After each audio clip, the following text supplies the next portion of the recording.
Now, again, energy impacts everybody, especially phlegmatics. So what is your energy management plan? How do you make sure that you are maintaining the appropriate levels of energy throughout the day, throughout the week, and throughout the month?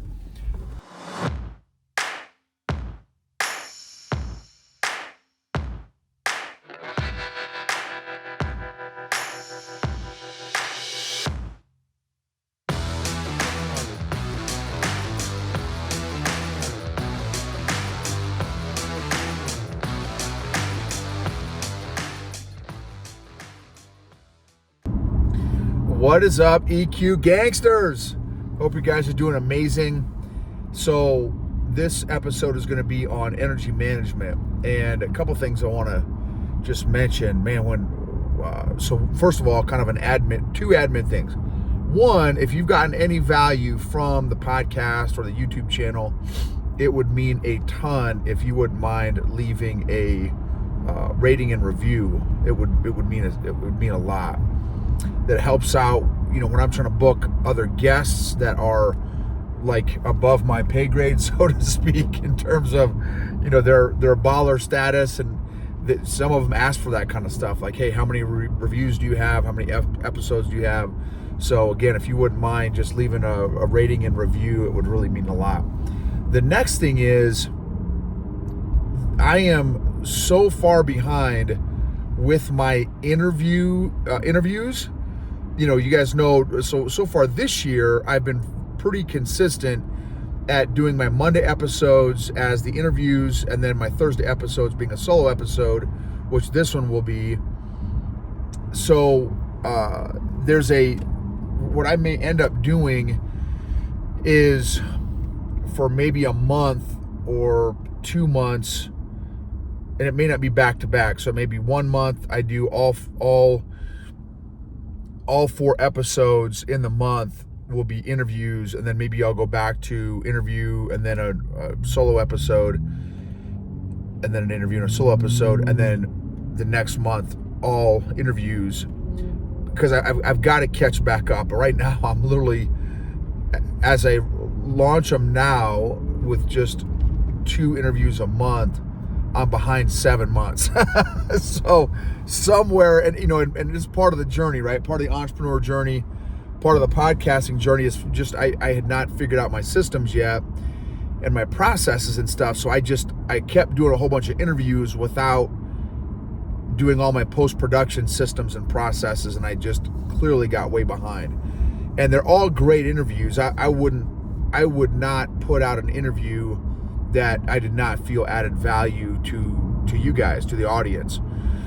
So just be patient with me, as I may have, again, a couple months of just trying to get caught up a little bit by doing all interviews in a month, which will, again, I won't be doing any solo episodes.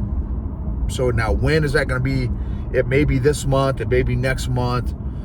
I don't know. I don't have that all laid out yet, but I just kind of want to give you guys a heads up. Okay, this episode, again, is energy management. I am feeling tired right now because I've been playing catch up. I had to do the post-production of the EQ Mafia video, and that is always going to be a late night for me because it takes me a while to edit all that. And then doing the post-production, the first draft of the interviews before our high-speed, awesome post-production guy, Big Max, before he does the interviews, I do a first edit so that way he doesn't have to mess with all the little fine-tuned stuff, edits that I normally do, so that when by the time you guys get an interview, it should be a fairly solid interview with good content and stuff. And so anyway, so I'm feeling kind of very, the last few days I've been very lethargic, and man, it's crazy. I don't know what it is, but it seems like when I am fatigued, it's almost like the more, I don't know how to say this, the more emotional I am, or the more aware of my emotions I am. I don't understand that exactly. I'm sure there's some sort of physiological dynamic between that, because here's another story, quick story time. Ranger school, in Ranger school, it was so funny. My Ranger buddy, incredible guy from Ranger Battalion, he was from 175, 1st Battalion of 75th Ranger Regiment, and he was actually the honor grad, which is super cool, one of them. And then my other buddy, Eric Lopez, who has Lopez on Leadership. If you haven't heard any of his content, go check him out on YouTube, Lopez on Leadership. He also got honor grad of Ranger School. But what's funny is, especially really all three phases, I was 3 phases where you have one in Fort Benning, Georgia. It was the first phase. Second phase is in the mountains near Dahlonega, Georgia, the Tennessee Valley Divide. They call it the TVD. And then the third phase is the swamp phase in Florida.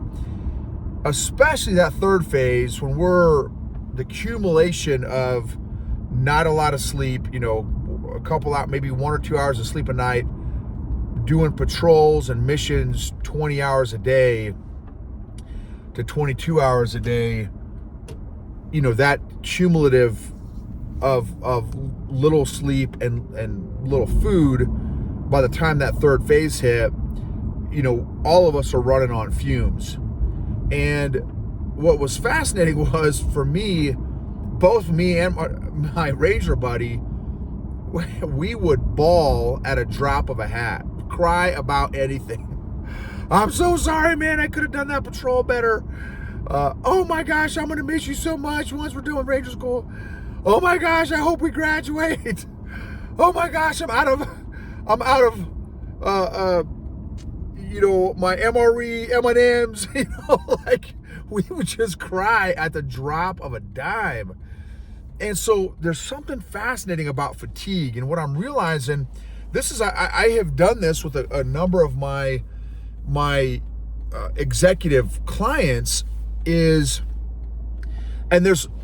applies to really everybody, but there's a specific personality, the phlegmatic personality or the steady personality. If you use the DISC model, if you use the phlegmatic personality, that's personality plus model. It's the same thing, basically, just different names for the same personality.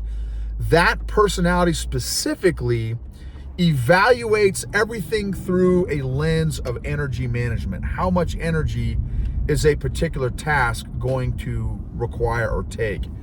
And so, now, again, energy impacts everybody, especially phlegmatics. So what is your energy management plan? How do you make sure that you are maintaining the appropriate levels of energy throughout the day, throughout the week, and throughout the month? I've got a number of ideas and exercises that I've done and used with my executive clients. And one of those that's a really helpful tool is a recharge menu. A recharge menu and a drain menu. So literally make a list of all the activities that recharge you and get as specific and detailed as possible. And then how frequent do you need? So for me, I'm at jiu-jitsu right now. I need to have at least 3 to 4 days a week of jiu-jitsu. Or if I take 1-2 weeks off, which I've done this multiple times this year, unfortunately, it starts to affect my mojo. So what is it for you? Maybe it's not jiu-jitsu for you. Maybe it's you didn't run 3 times a week, and that starts to affect your mojo, or work out in the morning, or get your quiet time, your devotions, your Bible reading time, your quality time with your family. Like how often do you need that stuff? So to keep you on a good energy management plan. And the other thing too that's part of the energy management is, of course, increasing your awareness level, using that mood meter app, which there's a whole episode I've done on the mood meter app, and pay attention to your energy levels throughout the day. What impacts your energy?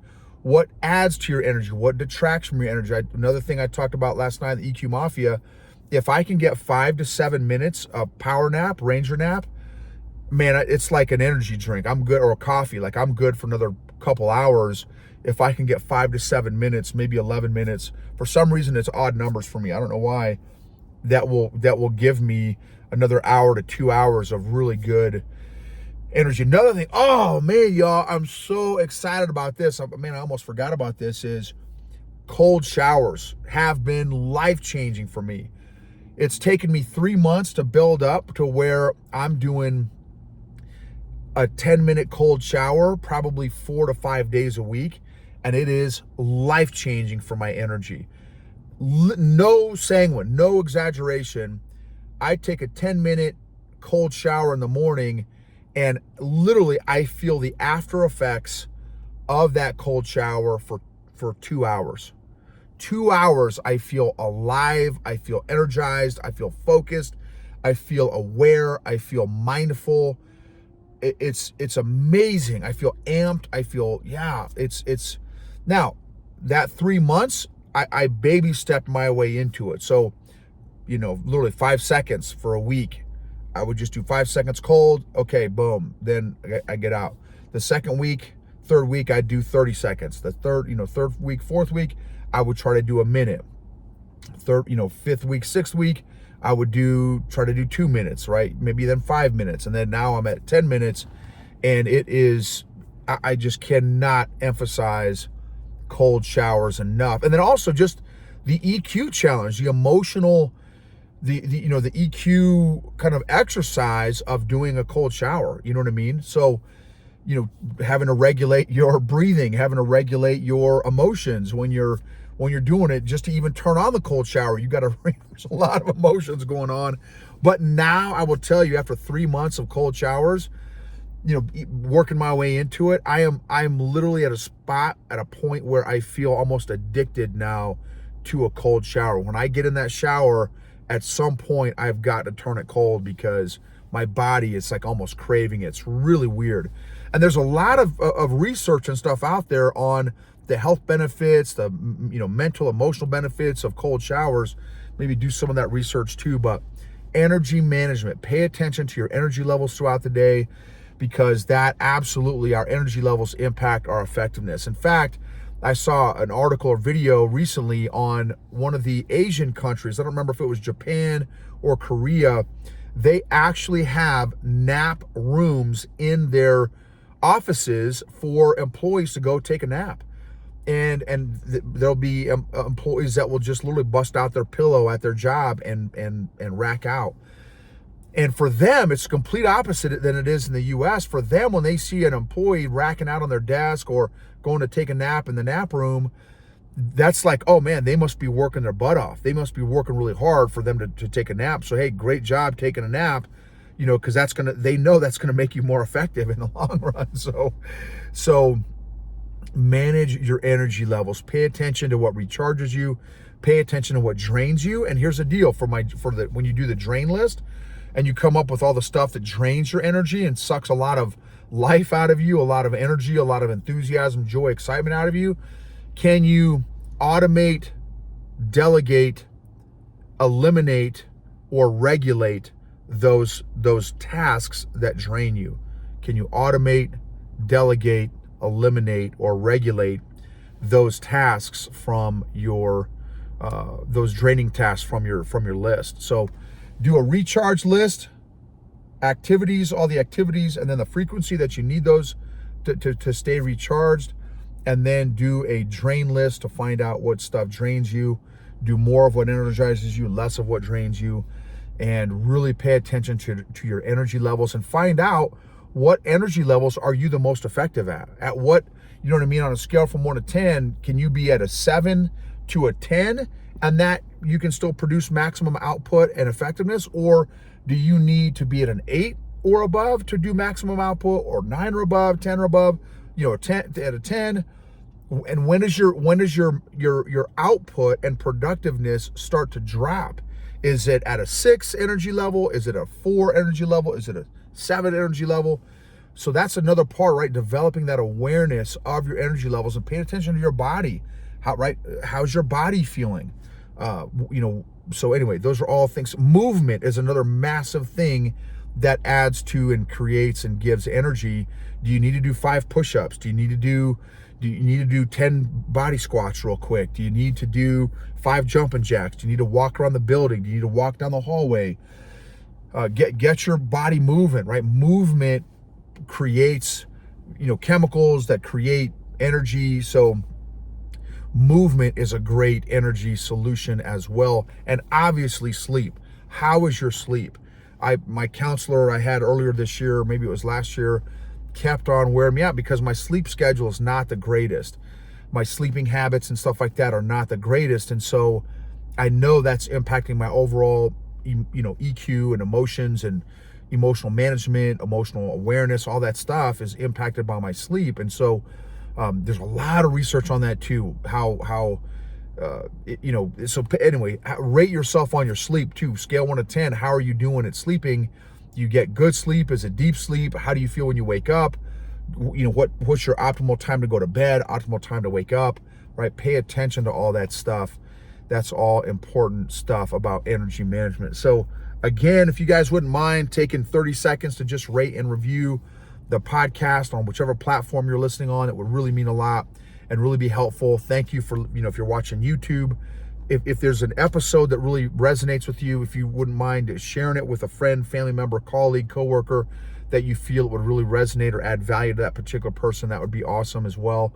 And for those you all that, really want to step up your emotional fitness game and be a part of an emotional fitness community, emotional fitness gym, if you will, check out the EQ Mafia at eqgangster.com.